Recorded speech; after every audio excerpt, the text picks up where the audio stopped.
My name is Emily, age 44, and I'm employed as a TV broadcaster. Alongside me is my husband Tom, also 44, who manages a photography studio. Our journey began in high school, where we became each other's first and only significant other. The path to marriage was natural, as if destiny had woven our lives together seamlessly. At 25, tragedy struck when I lost my parents in an accident. In the aftermath, Tom's unwavering support was a lifeline, solidifying his place as not just a husband but a familial anchor. Post-nuptials, Tom relocated to my childhood home, a sanctuary left behind by my parents, where I found solace in our shared space. Our union bore fruit with the arrival of our son, bringing immense joy into our lives. Tom proved to be the epitome of an egalitarian partner, seamlessly balancing household responsibilities and childcare, a testament to his commitment to our shared goals. Yet, amidst our bliss, a shadow loomed in the form of my mother-in-law Jen. She couldn't reconcile with the sight of Tom, a man, taking charge of domestic duties. Reflecting on an incident a decade past, when our son was just beginning elementary school, Jen's presence escalated. With the transition from nursery to elementary school came logistical challenges, prompting us to rely on her assistance in ferrying our son home. Her frequent visits coincided with her husband Steve's retirement, affording them both ample free time. Jen, a staunch traditionalist, had embraced the role of homemaker while Steve was less inclined towards household chores. Whenever Tom found himself in the kitchen, effortlessly whipping up meals, Jen's disapproval lingered audibly in muttered phrases like, "A man's place isn't in the kitchen," or nostalgic remarks about how their generation wouldn't conceive of such occurrences. Upon my initial visit to their home, Jen wasted no time in expressing her expectation for me to relinquish my career aspirations, firmly rooted in her belief that women should prioritize homemaking. My role as a glamorous broadcaster seemed to irk her, contrasting sharply with her worldview. Yet Tom, who had witnessed my passion for broadcasting since our high school days, remained steadfast in his support for my ambitions. Likewise, I championed his pursuit of photography, and our symbiotic collaboration felt organic and effortless. Navigating the challenges of nursery school proved to be a joint effort, but the transition to elementary school brought unexpected hurdles, particularly with after-school care proving less accommodating. This compelled us to lean on Jen's assistance more heavily. As she began to frequent our home, her critiques of household tasks became a common refrain. Despite Tom's nonchalant responses defending our division of labor, Jen persisted in voicing her disapproval, often behind my back. Yet, recognizing her invaluable help, I chose to endure her comments in silence, opting not to engage in confrontation.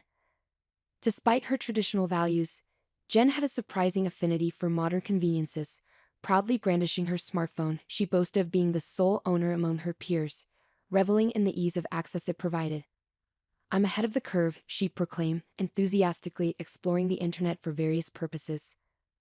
"Look at how simple it is to do things now," she remarked, advocating for the adoption of convenient tools. Embracing the digital age, she efficiently utilized online platforms for tasks like restaurant reservations and service bookings. However, Jen's embrace of modernity seemed selective when it came to our family's shopping habits. Disapproving of our reliance on a delivery service for weekly grocery orders, she voiced her dissent with comments like, "You should handle the shopping yourself," and lamented the perceived wastefulness of delivery fees. Yet, her tune changed upon discovering the option to order groceries online. Encouraging me to embrace this newfound convenience, she eagerly advocated for the abandonment of outdated paper forms, highlighting the benefits of digital shopping. During evenings when Jen lingered at our home while Tom and I prepared dinner, she often cited the need to return for Steve's meal, emphasizing his inability to dine alone. Steve's aversion to household tasks was evident, leaving Jen to shoulder the domestic burden. Curious about Tom's contrasting approach, I once questioned him about his cooperative attitude towards chores, given his upbringing. Tom's response shed light on his determination to avoid the same complaints his mother had voiced about his father's lack of involvement. It was a lesson learned through observation of negative patterns.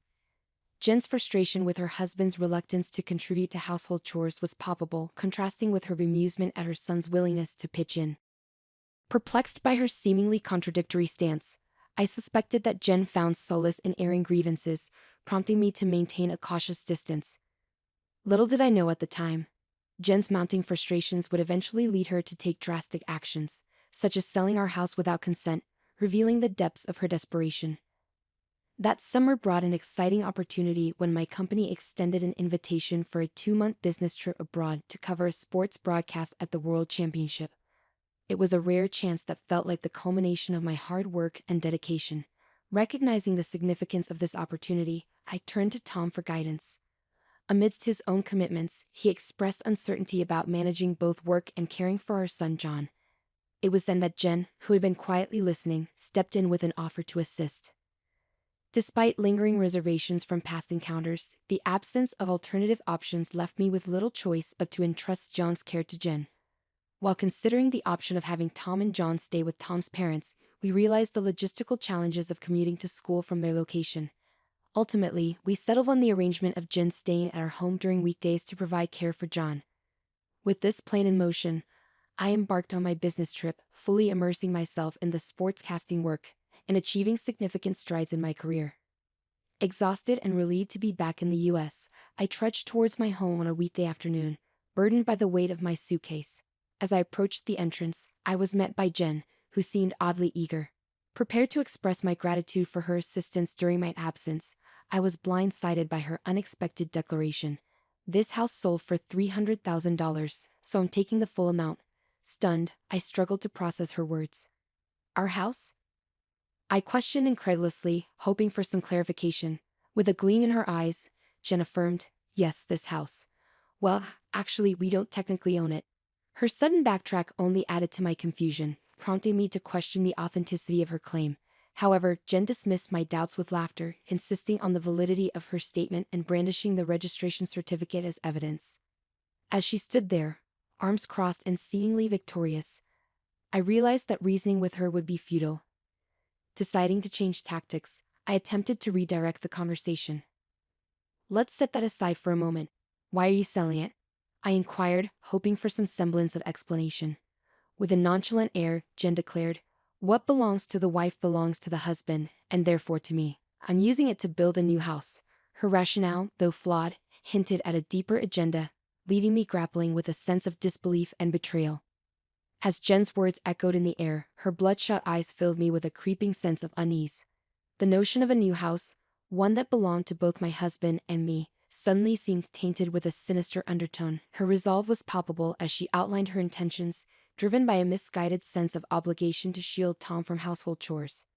"I've raised him not to engage in such tasks, and I won't allow him to do so in the future," she declared with unwavering conviction. As the pieces of the puzzle fell into place, it became clear that Jen's perception of Tom's role in our household had been distorted from the beginning. A simple act of solidarity, when Tom had insisted on sharing household responsibilities shortly after our marriage, had been misconstrued by Jen. In her eyes, Tom's willingness to contribute was a mere reflection of his residence in my house, rather than a genuine commitment to shared responsibilities. The concept of a working couple collaborating on household duties simply did not register in her worldview. Delving deeper into the situation, I discovered the underlying financial strain plaguing Jen and Steve following Steve's retirement. With his pension falling short, expectations and job opportunities scarce, they found themselves grappling with the daunting prospect of maintaining their rented apartment. It was this sense of desperation that drove them to resort to such unthinkable measures. "No. This house isn't mine, and Tom thinks it's normal to do housework," I asserted, attempting to counter Jen's accusations. Yet, before I could elaborate further, Jen dismissed my words as lies, adamantly refusing to entertain any alternative interpretation. Desperate for clarity amidst the chaos, I redirected the conversation towards practical details. "Where did you sell it?" I inquired, hoping to gain insight into the situation. Jen confirmed my suspicions, revealing that she had engaged an online evaluation real estate agent, AA Real Estate, to facilitate the sale. With minimal effort, the necessary documents were submitted, and the transaction proceeded seamlessly. "It's a convenient world, isn't it?" she remarked with a hint of satisfaction. As the details emerged, it became apparent that Jen had acted impulsively, swayed by the assurances of the real estate agent. The allure of a lucrative offer, coupled with the buyer's eagerness for a property in our area, had seemingly convinced her of the transaction's merits, selling a 20-year-old house for $300,000.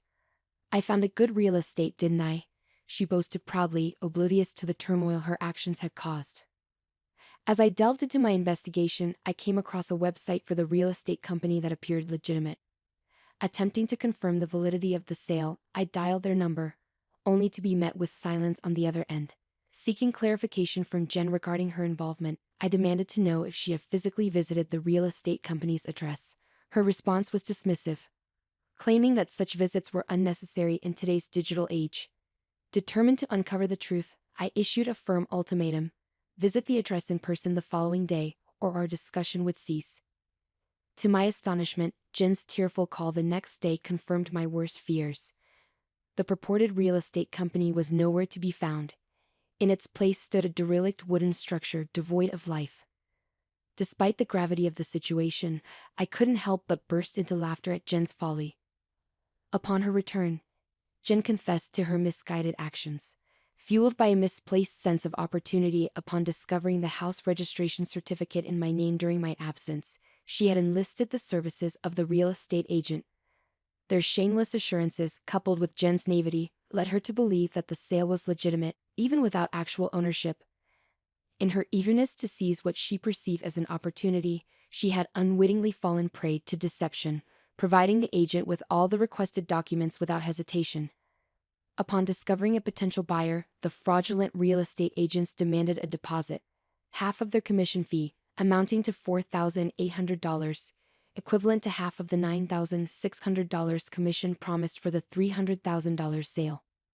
Concerned of the gravity of the situation, I promptly contacted the authorities to report the scam.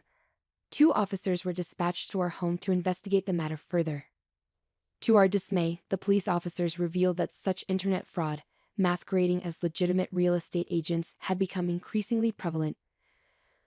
Their modus operandi involved offering free property valuations, soliciting official documents from unsuspecting victims, introducing a fictitious buyer, and then absconding with a hefty fee. It was a cunning scheme that preyed on the vulnerabilities of individuals seeking to sell their properties. With the proliferation of vacant houses and the ease of fabricating addresses for document delivery, such fraudulent activities had surged in recent times. The officers theorized that the fraudsters likely designated a postbox under a fictitious name to receive the documents. Trembling with apprehension, Jen cooperated with the police, providing them with vital information. However, their inquiry took a startling turn when the officer questioned Jen about the house deed. In a barely audible voice, she admitted, "No, it was the original." The revelation left the officer visibly astounded, underscoring the severity of the situation and the extent of Jen's unwitting participation in the scam. As the police officer turned to me for clarification, I calmly denied any involvement in requesting the deposit. "No, I didn't ask for that," I stated plainly. Despite Jen's visibly distressed state, the officer seemed to lean towards trusting my account over hers. "She says she didn't ask for it. Selling things on your own isn't advisable, madame." "This situation is outrageous," he admonished, casting a disapproving glance at Jen, who remained silent, her lip bitten in remorse.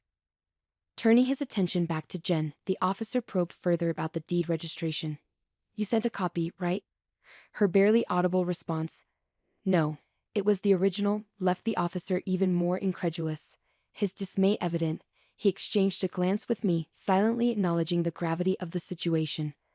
Sensing the need for resolution, the officer inquired about filing a theft report. However, I declined, explaining that the document had no validity in the sale process. "Actually, this house has already been sold to someone else," I revealed, elaborating on the legal changes that rendered the deed registration obsolete in such transactions. While I cherished the deed as a memento of my parents' legacy, its practical significance had diminished over time. With this revelation, the reality of the situation began to sink in, leaving Jen with a heavy sense of regret. As the reality of the situation began to dawn on Jen, she realized her misunderstanding regarding the deed and its implications. In her mind, the presence of the deed signified ongoing ownership of the house.